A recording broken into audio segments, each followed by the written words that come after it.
Qala qoyun cinsi Abseron zonasının təbii iqlim və otlaq şəraitinə yaxşı uyğunlaşmış xalq seleksiya yolu ilə yaradılmışdır.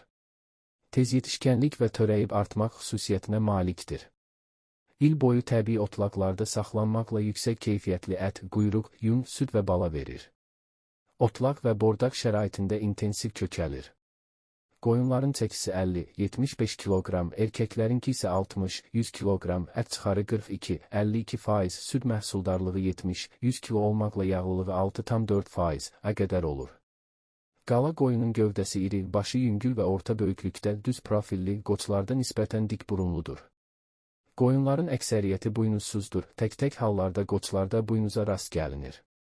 Qala qoyunu doğulduqda erkək quzularının canlı kütləsi 4,23 kilo, dişilərin canlı kütləsi 3,92 kilo, 18 aylıqda erkək toğulların canlı kütləsi 59,9 kilo, şişəklərin canlı kütləsi 50,1 kilo, 2 yaş yarımında qoçların canlı kütləsi 71 kilo, anacların canlı kütləsi 55,4 kilo olur.